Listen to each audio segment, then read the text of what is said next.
Hi, my name is Hougo. I'm a school teacher who's running for the U.S. Senate. Here we are 3 days out from the primary, and there hasn't been much media coverage outside of the presidential race. So I'm here to give you a quick overview of the election so you can vote with confidence.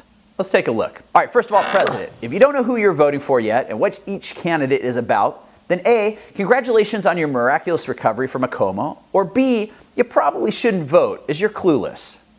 Prop 50 is the only major ballot initiative, and it's titled California's Suspension of Legislature.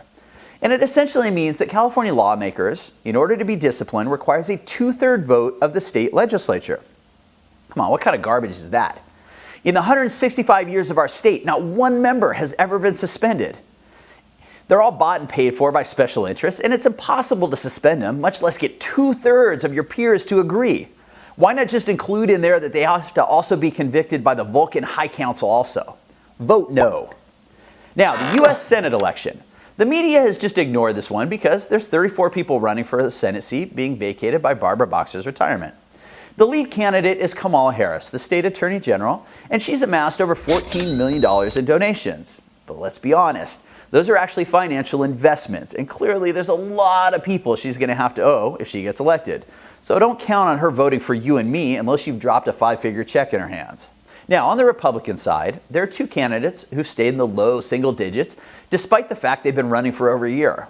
Both were former Republican Party chairs, so clearly they have their finger on the pulse of what most Californians are thinking.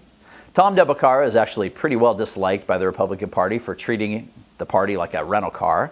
Not to mention, even with a year's head start, he couldn't figure out how to get his name in the voter information guide. Duff Sondheim was also party chair, and he's got a little more liberal bend.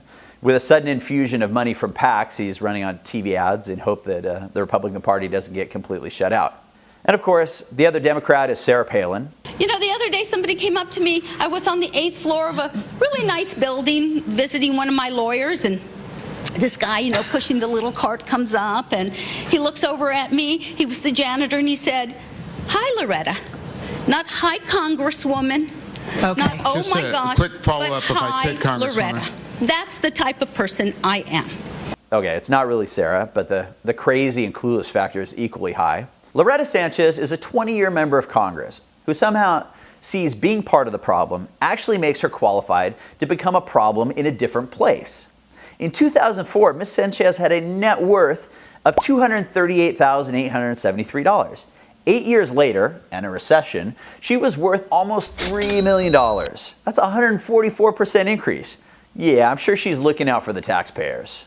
Now, in the interest of honesty, I am also a candidate. I'm a teacher running a no donations campaign, and I'm the only candidate who's not telling you how I will vote.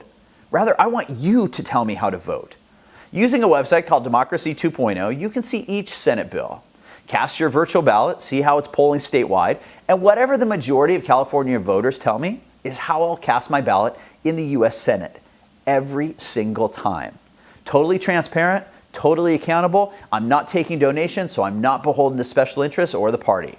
For more information, visit vonforsenate.com or on social media at vonforsenate. We all want change, but are we willing to change how we vote? Whoever you're voting for, be sure to exercise that most fundamental right and responsibility by voting on Tuesday, June 7th. This is Hougo. I'd appreciate your vote.